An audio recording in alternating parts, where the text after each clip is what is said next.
Thank you so much for the invitation. I'm really excited to be with everyone here and as part of such a distinguished panel. And I look forward to hearing all the presentations and to your feedback on what I will be saying. So, um,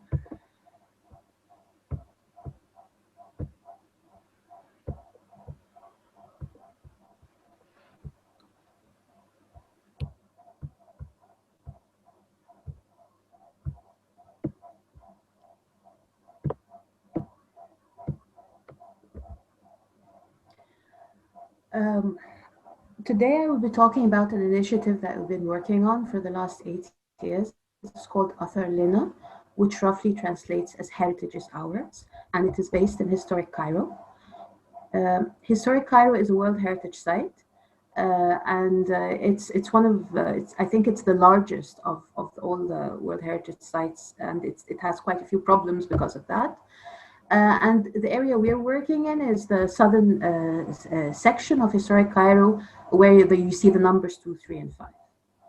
We basically work in the area around the citadel and also in Cairo's historic cemeteries, which are very distinguished because they are living cemeteries. They're a mix of graves and also residential areas, etc. And we work in 3 neighborhoods there: Al Khalifa Street, Al Hattawa, and Al Shafi'i. The entire area is called the Khalifa District after Al Khalifa Street. We're interested in working there because of what we see as a very unique and transactional relationship between people and their heritage. Um, and our idea was, the beginning of our work there was to ask this basic question: who owns heritage? And is it people who own it? Maybe they should. If they don't, how can they? How can they feel that they own it? Could it be something related to benefit, that if you benefit from something and you think of it as a resource, then you would fight to claim it as your own? These are all questions that we asked over 6 months in 2012 with a bunch of different people from different stakeholder types, residents and government officials, and also what we loosely call civil society. And at the end of it, we came up with first the recognition of the fact that if we're going to ask this question about Al Khalifa, and if we're going to take people's time and pick their brains, especially the residents, and ask them to think with us, we cannot simply leave. We should stay and use what we have learned to do something. And we felt that there are potentially 3 action lines. First, heritage education for women and for children in particular, but then we added women, because we felt that ownership of heritage should be fostered at a young age and at the level of the entire family. We also felt that conservation, in the traditional sense of the word, that you work on a listed monument and you restore it and you maintain it, etc., is still important, and we should work on it. But we should also think of what these buildings will be used for, and work on ideas for adaptive reuse. And the third approach, or the third line of action, was for us the most vital and also the most problematic, which is grounding heritage in the socioeconomics of the urban context, and linking it to the improvement of quality of life and urban space. And we basically work along these lines in 2 fields: urban development or regeneration and heritage industries.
So this was a short video just to give you an idea about the kind of work that we do. And since 2012, we have worked on the conservation of 3 listed heritage sites, and we're working currently on 2 other conservation projects. We've also renovated 2 unlisted historic buildings from the 19th and the early 20th century, one of which we currently, both of which actually we use as for our activities and as our headquarters. We've also rehabilitated 3 derelict sites as open spaces for recreation and sports. We're currently working on one more, a bigger one, 3,000 square meters. And we work a lot with street art and with murals, mostly inspired by the heritage of the neighborhood. We also focus very much on heritage education. We've run a summer school for the children of Khalifa since 2013. And we now also run a heritage education industries program for the older children, the children who have now become teenagers. And the heritage industries program is also for craftspersons and designers. And the idea there is to look for ways to come up with products and activities that are inspired by heritage and that can actually generate an income. And we also run an annual heritage promotion program to get people to know about the Khalifa and to come and visit it. We ground this in research, mostly on an urban level. We started off with participatory research to understand the neighborhood of Al Khalifa. We now also have done major surveys and studies in 2 of the neighborhoods where we work. And based on those, we have come up with proposals for urban regeneration plans and conservation plans and management plans. And the idea there is to try and kind of link the work that we've done to optimize the effect. So this is the introduction, just to get you to know what we do. But today I would like to reflect on whether what we do is participatory. If you go to our website, you will find that we describe ourselves as participatory, integrative. Sometimes we say we're inclusive. And we kind of started off this way, and we've been haunted by this word ever since. And we're haunted by the infamous Einstein ladder. If those of you are not aware of it, it's basically a ladder that goes, evaluates the kind of participation that stakeholders are allowed to actually achieve, from manipulation, which is, you know, like the lowest of the low, to citizen control, and it goes from non-participation to tokenism to citizen power. I think with all the work that we do, I don't think we've ever gone beyond tokenism, which is quite frustrating. But then this was coined in 1969. Others have later tried to work on other more kind of nuanced understandings of participation. So we have, for example, the work of Susan White, who basically argues that you're never in one place. You kind of go up and down, and she talks about 4 degrees: the nominal one, which is almost like non-participation or tokenism, but then she also talks about what might potentially be instrumental, representative, and finally transformative. We claim to lie between the instrumental and representative, but then on another level, maybe we don't really care. And at the beginning, when we started to work, we read a lot in participation and the methods, etc. And we started to feel that it started to get us, when we started to work, we felt that we weren't really doing this the way we're supposed to be doing it. And we started to read up on it again. And there's a general critique of participation all the time, that it is placatory, it is tokenistic, etc. But then there's also the pushback of people who work on the ground and say, maybe we're not able to achieve what you theoretically feel is ideal, but we do something. We get something done. And now there's this kind of back and forth between this pragmatic kind of anti-academic approach and the approach that is more theoretical and idealistic. And I think one of the issues here is that those who work on the ground, like us, for example, who do a lot of things, who are quite interdisciplinary in the way we work, we don't have time to really document properly or to reflect properly, but we do have time to give you some general questions and ideas and musings, and this is what I'm going to attempt to do today. So I think the first issue here, because we are a heritage-oriented institution, is the question of the heritage mandate versus people's needs. I mean, this is a slide that that I have taken from one of my earlier presentations, where I'm talking about a particular decorative feature that we discovered and how we uncovered it and what it means, etc. And you can see, and I think I like it because it shows you how kind of conservation kind of is almost like navel gazing, and you look inwards, and it's Zen almost in the way you deal with a building in a very kind of intimate way. And it almost feels like an intrusion for the city to come in. This is like the old school kind of conservation. But we have to allow it in, because what affects the buildings affects the people and affects, I mean, they're interlinked somehow.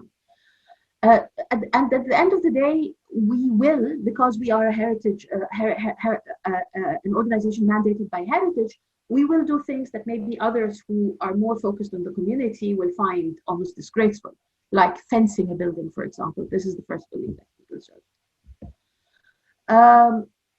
And we also come, because we come to heritage with this kind of almost aesthetic and cultural appreciation of old buildings and of history, we come with our own biases. So the image on the left, for example, is something that we would be very happy to endorse. And look, we want people to live with heritage, no tourist bubble, etc., etc. But then if the building becomes like the building that we see on the right, we're immediately kind of agitated. Although both serve the same purpose, both are for the service of the community, and both serve to keep the city living. And so we always have to kind of decide what to zoom in on with the city. Do we zoom in on this amazing skyline of Cairo, the city of the 1,001 minarets, or do we zoom in on what is happening to address the needs of everyday life and the transformations that are being brought about by the people to address the needs of everyday life, but there are also the transformations that are brought about by the government, and I will go into that. So this is the first issue. Who are we? We cannot get away from these issues, but we have to be mindful of them. As we should be mindful of the hierarchies and the power structures that exist in participation, consultation by design by consultation, whatever you want to call it. If we organize a participatory event or activity, we set the rules, whether we like it or not. We call it, we place the chairs in a certain way, we explain what we want to do, we ask people to respond to certain questions. But this kind of power structure is not just between us and the community that we're working with, it's within the community itself.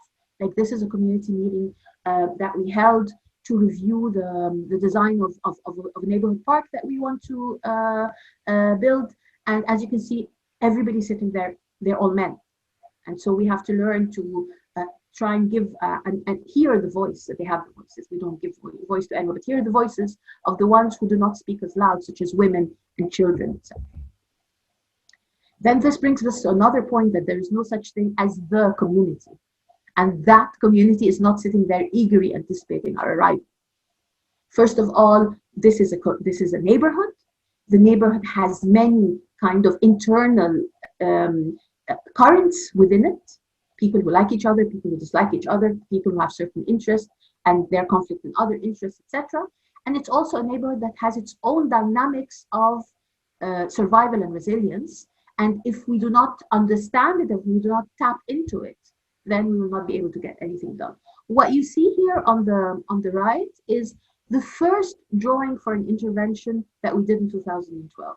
Basically, what happened was that people were popping into these sessions that we were organizing and the discussions. And at some point, one person came and said, oh, you know, we live in the street and we were inspired by what you do. And so we had this empty plot and derelict plot, and we've cleaned it up. And now we want to see what to do with it. So we said, okay, we'll help you. And we went and we proposed, you know, very romantically, this small park for children. And immediately, we started to see how naive we were. Where will we park our cars? The children will be noisy. Oh, no, we don't want you to do all this. We don't like the neighbors in the other street, so we just want you to build a fence, etc., etc. Oh, no, there's someone else coming in, and she's a famous politician, and she wants to build a building that like a kind of community center. At the end of the day, we left the plot is still empty, and nothing was done. So these are lessons that we learn along the way. that at some point we will come in conflict with someone because it is not a kind of cohesive community. This is another example. This is the neighborhood of Hattawa where we were. Dr. May, sorry to interrupt you. You have 5 more minutes. Yeah. Okay, that's fine. So this neighborhood is an endangered neighborhood because it has been listed as informal. It's listed as although it's historic because it's within a buffer zone of a monument. So the government has prevented conservation and rehabilitation for years and years and years. And we came in deciding, to try and save this neighborhood. And of course, not everybody wants it to be saved. The community itself, some people want to leave, some people want to stay, and it's very difficult to untangle this kind of intricate question. Another issue is that people tell you what they think you want to hear. So Hattawa is a very obvious example of that we had these meetings and everybody says, no, we want to stay, we will die if we leave. But we know that people are already trying to make arrangements to get the flats that they will be given elsewhere, even though they know that it might actually affect their quality of life. Another important lesson that we learned is that residents do not know everything. We have to triangulate our knowledge. This is another example. This used to be an empty plot that we converted into a football pitch after a number of community meetings based on the advice of the people who lived there. And they said, oh, we'll be very grateful. This was a garbage dump, etc. But the moment the football pitch started to function, everybody complained about the noise, and which is something that we should have anticipated. Another important issue there concerning the same project is that participatory design solutions will not win you design awards. If you look here to the picture on the left, you'll find that the entire football pitch is fenced. This is based on severe instructions from the community because the historic city hates a vacuum, and there are issues of security and unwanted users using the place. If you show this to any urbanist, they will say, what about the open space? This is not an open space, this is unacceptable. And also it's an ugly project, but there are other issues that we deal with. This is another example where in the neighborhood of Hattawa, where we did this in literally in 2 weeks. The design itself was not participatory, but it was part of a participatory project where we were trying, it was a kind of trust building exercise to get people to know that we mean business. So we came in with a kind of present for the community, but we did not have the luxury of working on it in a participatory way. And we have issues with both we can talk about later. Then a very important question, is participation even possible under regimes such as ours? Participation assumes legal rights to be heard and the right for your opinion to be binding. Neither is guaranteed in many of the countries where we come from, and thus we can only talk about design through consultation, even though we ourselves as an organization work with the government.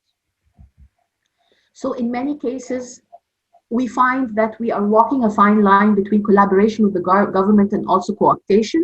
When the government does things that we find horrific, such as what you see in front of you, where a section of the historic cemetery is being torn down to make room for a highway, we have to kind of balance between trying to keep this relationship because we have other things that we want to do, and also taking a firm line.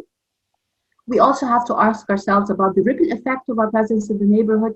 The most extreme effect could be gentrification, but there will be some strain. So this is the local coffee shop, for example, and we have the people who come to visit us and our people coming and sitting there, men and women together in a neighborhood that is quite traditional.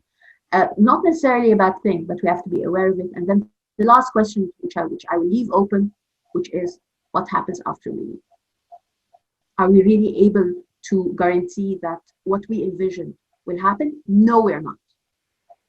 Then what do we do about that? And this I will leave open for discussion. And finally, these are our websites and social media pages if you're interested to know more. And these are all our partners and donors. A big thank you to all of them. Without them, none of the work would be possible. Thank you.